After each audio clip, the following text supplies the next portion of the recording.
गीता ही धर्म है, गीता ही सारांश है। आप सारे चार, अब जो नहीं जानते अभी से मेरा चैनल है उसके ऊपर ओके करो, सब्सक्राइब करो और मेरे से जुड़े रहो। बहुत सारी बातें ऐसी बताई है मैंने जो आप कल्पना नहीं कर सकते हो। हजारों बातें अंदर डाली मैंने वीडियो के माध्यम से ताकि आप तक पहुंचे, आप उसका आनंद लो।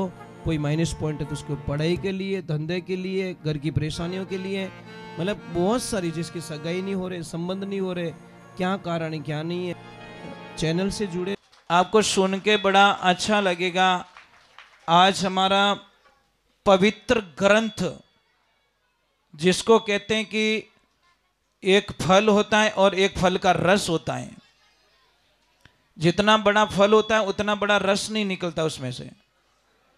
तो फलों का रस और शास्त्रों का सारांश, शास्त्रों का सार जो गीता, आज गीता जयंती के है ना, गीता आज ही के दिन भगवान श्री कृष्ण ने कुरुक्षेत्र में अर्जुन जी महाराज को ये गीता का पवित्र जो ग्रंथ है, ये शास्त्र हमको दिया गया। और आज ही के दिन उन्होंने भगवान, आज 11 से एकादशी भी है, बहुत ही पवित्र है, इसमें कोई शंका नहीं है। गीता को आप पढ़ के देखिए। लोग कहते गीता में नया क्या है। मैं आपको एक बात बोलूं, आप डेली पढ़िए, आपको नई एनर्जी मिलेगी। एक ही श्लोक को आप डेली पढ़िए, आपको नया लगेगा। गीता कभी भी पुरानी नहीं लग सकती, बोर नहीं हो सकते आप। और गीता का एक ध्यान रखना, एक देना, मैं आपको गीता का पूरा सार समझा देता हूं, आपको समझ में आएगा। गीता का पहला अक्षर ध है, क्या है? हाँ, धर्म क्षेत्र से कुरुक्षेत्र, ये प्रश्न किया जाता है। और दूसरे नंबर ये देखिए, ये पहला अक्षर ध है, क्या है?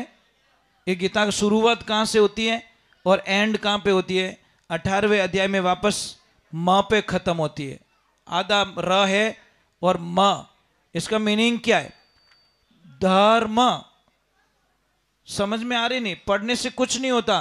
फर्स्ट और लास्ट आप देखिए, शुरुआत ध से होती है और आधा र और म पे खत्म हो जाती है। मतलब गीता ही धर्म है, गीता ही सारांश है।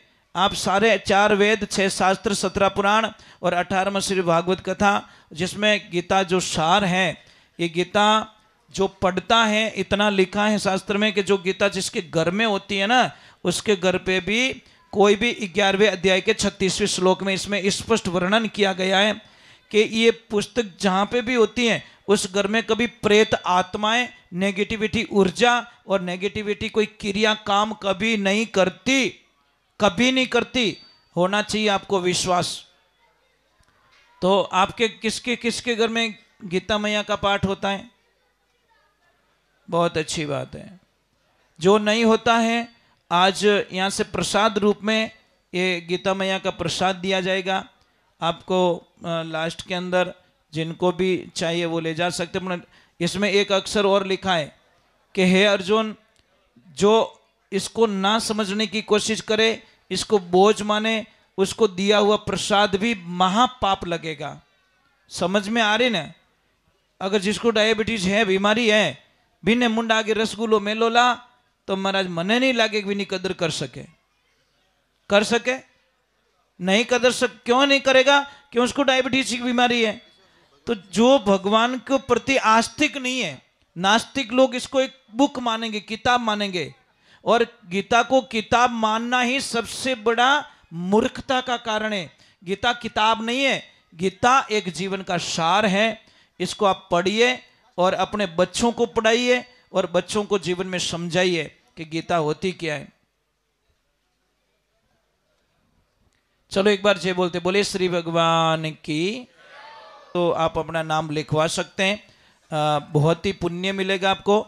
देखो एक छोटी सी बात है साहब, हम जितने इनसे दूर हुए हैं ना, जितने इनसे दूर हुए ना, हमारी बर्बादी भी इतनी हुई है। ये गारंटी साहब, आप इनसे दूर होके देखो, तुम्हारे परिवार के पतन का मतलब कोई रीजन भी नहीं रहेगा और पतन हो जाएगा, ये गारंटी है। जो भी शास्त्रों से दूर हुआ वो गया काम से। पया बढ़ जाई, धन बढ़ जाई, પણ આપણી ભાષાએ નહીં બદલ શકે, આપણો વ્યવહાર नहीं बदल सके, आपका आचरण नहीं बदल सकते, आपको खान पान नहीं बदल सके, आपकी आदरण जो शक्तियां होती वो खत्म हो जाएगी, आसुरी शक्ति हमारे पे राज करेगी। इसीलिए ध्यान रखें, हम जितने जितने शास्त्र से शास्त्रों के अधीन रहेंगे, फॉलो करेंगे, उतना ही हमको बेनिफिट। आज देखिए, इनकी कृपा नहीं होती तो मैं आपके बीच में नहीं होता, सीधा हिसाब है। मैं जो कुछ हूँ शास्त्रों के माध्यम से यहाँ तक पहुँचा हूँ, इसीलिए ध्यान रखें।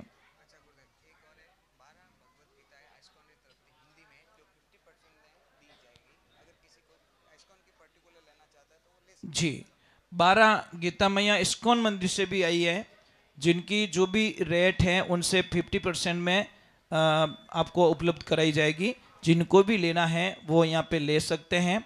और एक ध्यान रखें, हम नहीं कहते पर डे एक पूरा पेज पढ़ो, हम कहते एक श्लोक पढ़ो। कितने? 2 साल में गीता पूरी हो जाएगी। एक श्लोक डेली पढ़ो ना, ज्यादा नहीं तो।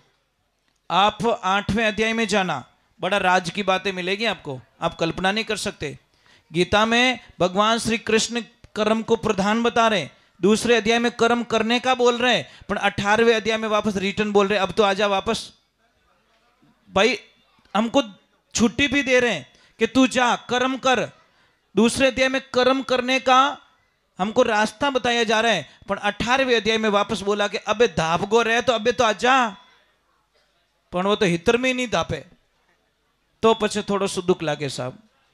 बहुत बहुत साधुवाद आपको, आप पधारे हैं, बहुत ही खुशी की बात है। और आज गीता जयंती है, हमारे कई लोगों को पता ही नहीं है, हमारा मेन ग्रंथ है उसकी जयंती के बारे में भी लोगों को पता नहीं है। ये बड़े दुख की बात होती है साहब। और इन लोगों को बोलो ना कौन सी फिल्म में कौन सा हीरो हीरोइन है तो फटाते बता देंगे बच्चे, पर शास्त्र की बात कोई भी पूछ के तो इनको पता नहीं है। ये दुख वहां से शुरू होता है। चलो मैं आगे की तरफ जा रहा हूं। बोली गौ मात की, बोली अम्बे मात की। मैंने एक चीज यहाँ पे सबसे बढ़िया नोट क्या की पता है, मैं हर चीज में कहीं न कहीं जाता हूँ कुछ कुछ प्लस पॉइंट लिख देता हूँ। यहाँ पे एक बात बहुत अच्छी लगी, ये जो मंदिर बना ना ये 36 कौम का है, समझ में आ रहा है। ये सबसे बढ़िया बात लगी मुझे कि बटे मारवाड़ में तो भेड़ा बैठो को नहीं, वटे तो जाजमो अलग अलग डाली जाए, पर अटे तो एक जाजम मेटा बैठा आज थोरे माते देवी मारी कृपा बनी और ओज माता जी रो आशीर्वाद बनियो रेवे। इने वास्ते मैं प्रार्थना करूं माता जी ने कि सबने शक्ति देवे और सबरो कल्याण करे, बस यही प्रार्थना है। दूसरे नंबर एक बात रो ध्यान रखजो, कोई ऊंचा और कोई नीचा नहीं होता। माँ के दरबार में सब मानव हो, मिनक बनना आया और मिनक पणो राखजो। जिनमें मिनक पणो रेवे वो जातिवादी कदी बात नहीं करेला, और जो जातिवादी बात करे जिनमें मिनक पणो कदी आ ही नहीं सकेला। वो सूत्र लिख दीजो आप जिंदगी में, क्योंकि आदमी मानवता रो आदमी कदी भी जातिवाद चक्कर में नहीं पड़िया करे। और जिनमें मिनक पणो नहीं है वो तो जातिवादी दीवाल हर मोड़ माते खड़ी करेला, क्योंकि अपने भेड़ा नहीं बेहन देवला। फुटबॉल के मैच में एक लड़का खड़ा था तो उसने बोला कि इस बॉल को सारे लोग लात क्यों मारते हैं, आता है वो भी लात मार देता है। तो वापस उन्होंने सर ने बोला कि बेटा ये अंदर से खोखली है, और जहां अंदर से खोखली होती है उसको कोई भी लात मारता है। वो ध्यान रखजो, हम बाहर बहुत पावरफुल की बात करते हैं पर अंदर से हम खोखले हैं, एनर्जी नहीं है हमारे अंदर, बोलने की हिम्मत नहीं है, बोलते नहीं हम लोग। चलो एक बार थोड़ा जय बोलते, बोले श्री भगवान की, बोले गैया मैया की, बोले गीता मैया की।